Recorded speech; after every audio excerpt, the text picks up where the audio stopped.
Endi şu kitabınız sadece yazıp pütüreydiyen kitabınız keleydi. Bunu başta özünüzdeki Facebook'ta İngilizce bir küçük bir kısa bir film bilen kitapka iane toplaş için bir emin kıldınız. Söz kılıp tarqattınız. Keyin Uygurcası çıktı onun kemde. Şu kitapның hikayesiga kelse kemde. Qanda başlandı bunun hikayesi ve ne kep kaldınız hazır? Yaxşı savol sordunuz. Kitapni başlanışı qachon deganda dal 2017-yilga taqaymiz buni. Yani vatanda shu beshimdan o'tkazgan vaqtda men agar hayot qolsam, agar sog' qolsam, vatandan sog' salomat chiqib ketsam, cho'qim dunyoga Uyg'urga nima bo'lganligini cho'qim dunyoga anglataman. Men o'zim bir va'dani o'zimga berdim. Chiqqandan keyin nurg'un to'sqinliklar, nurg'un qiyinchiliklarga yo'liqqan bo'ldik. Albatta vatanga chiqqan vaqtda mol dunyo bilan hamma narsani ko'tarib chiqqanimiz yo'q. Vatandan chiqqan vaqtimizda shu jinimizni ko'tarib chiqdik. Shu vaqtda men vatanda bo'layotgan Uyg'urning beshiga kelayotgan shu zulmni anglataman degan iroda bilan, shu orzu bilan chiqqan. Keyingi vaqtda endi Amerika ovozida ishlashni boshladim. Shu vaqtdan tortib, ya'ni 2019-yildan tortib rasmiy yo'sinda bu aslimi kitobini, ya'ni bir cho'ng tipdagi butkul hamda mushu men mushu oyning oxiri 46 yoshga kirman. 50 yilga yaqin hayotimda vatandagi nurg'un ishlarga, vatanning sirtidagi ishlarga shohid bo'lgan bo'ldim.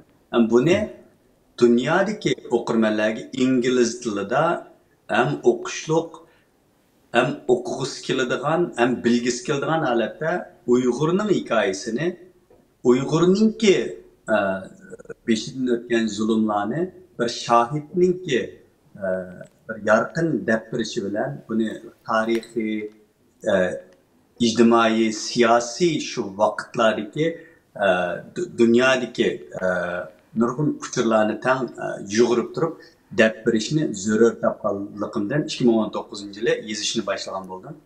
Hozir qadar endi 6 yilda yozyapman-da bu kitobni, oxirgi boblarini yozyapman. Hozir endi butunlay to'liq shu ish bilan shug'ullanyapman. Uning oldida endi qo'shimcha shug'ullanyapman. Shunga endi bu kitobni men iyani to'plashni chiqarganim mening boshqa qiladigan xizmatim yo'q emas. Xizmat qilaman desam, xizmatlar bor. Saqlab turaylik. Lekin men bu kitobni yozib, cho'qim shu oldimizdagi 1 yilning ichida nashrdan chiqarishim mening vazifam. Unda avvalki menga vaqt kerak, menga ortiq iqtisod kerak. Shuning bilan buni to'xta men dunyoga deyishim kerak degan bir ko'z qarashning turtkisida filmni inglizcha boshda chiqargan bo'ldim. Keyin Uyg'ur tilida yana bir filmni chiqardim, chaqiriq qilib, ya'ni iyani bergan bo'lsanglar bu kitobga men $50,000 yig'moqchi iyani, qanchalik iyani bersanglar bo'ladi deganni chaqiriq qildim. Hozir 100 nafarga yaqin ot yurak iyani bergan bo'ldi, ya'ni $16,700-800 degan. Uyg'urlardan ko'proq iyani qildimi yoki chet elliklarmi? Agar statistika qarasam endi statistikada 11,5 ming dollar atrofidagi iyani boshqa millat, boshqa xalqdan $5,000 bek iyani bizning Uyg'urlardan kelgan bo'ldi. Maşallah. Güzel, inşallah hayırlı netice bilen inşallah çıkışını ümit qilamiz. Endi yani bir gap qo'shib qo'ysam. Xo'sh. Buningda iyani to'plash qarshi tarafning cho'qim iyaniga ehtiyoji bak bo'lganligidan emas, balki boshqalarga yaxshi ish qilish fursatini berish. Mana deb aytganda, men Uyg'ur jamiyatida vatanning sirtida, ya'ni qanchalik odamlarning bizning mushundaq bir ishlarimizga ko'ngil bo'ladiganligini ham bilgim bor bunday aytgan. Bu yerga iyonninki men doim dedim, iyonning so'mmasi muhim emas. $1, $2 yoki 50 sent bo'laverdi. Faqat mush ishga bir ovoz qo'shadigan kishi nechiga yetadi, qanchalik bo'ladi. Shunimi ham ko'rgim bor. Mana bu statistikami intayin muhim. Chunki keyingi ishlarimdan intayin muhim bir qadam. Yalaqay ashuningda Uyg'ur til film dedim. Kichik vaqtimda bizning ko'chalarga Qashqarda darvishlar keladi naqsh o'qib. U naqshi duo aralash naqshlardan. Xo'sh. Kelgandan keyin nanning har xilini ichib beramiz. Cho'nam deydigan. Balam bu nanning hammasini o'zi yemaydi, bulim boshqalarga berdi balam deb. Bir xil shu vaqtdagi shu holat shunday esimda. Doktorimda hozir o'ylasam, amaliyotda o darvishlar o nanga ehtiyoj bo'lganligi uchun kelmaydi. Faqat amaliyotda har bir o'yining oldiga kelib, shularning qalbini ko'makshiganda. Bu o'n o'yining ishkini cheksa, balkim ikkisi yoki uch nonni chiqib berishi mumkin. Endi u non faqat nonli bo'lishini atayin. U bir qalb. Bunday aytgan shu iyonimi, o'sha desam, nima deganda, o'sha mush filmni ko'rayotganlarga nisbatan, har bir o'yinga nisbatan cho'ng emas.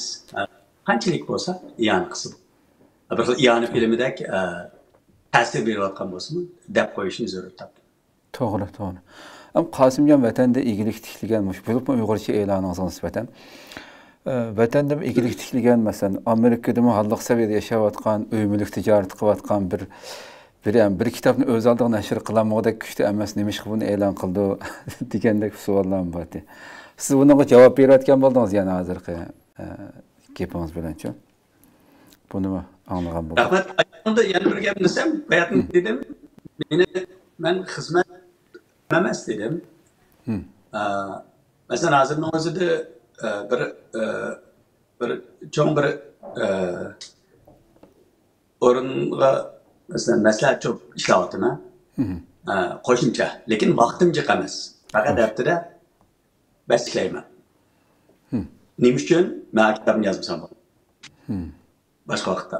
Undan keyin bayatna uy-mulkning gibi chiqdi. Albatta uy oladigan sotganlarga mening kinishkam bor. Amerikada kinishkisi bor.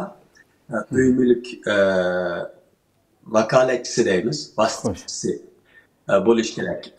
Shunda bo'lganda bu ishlar intayin yaxshi qonunliq yurishadi. Men shuni Amerikaga kelibla shu kasbni o'qib kinishkisini olganman. 3 shtatniki Virginia deydi, Amerika poytaxti Washington DC deydi, va Maryland. Endi bu ishni qilsam bo'ldi. Lekin mening birinchi muhim ishim nima? Ma Uyg'urning hikoyasini dunyoga anlatish.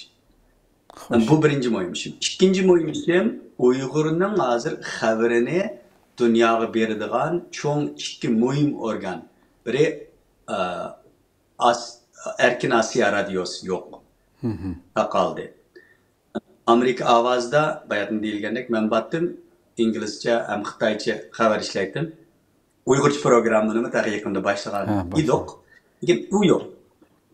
Endi albatta xabar axborot organi bo'lish ham axborot berish intayin muhim bir bu Uyg'urlarningki beshir kelgan zulmni anlatgan muhim bir vosita.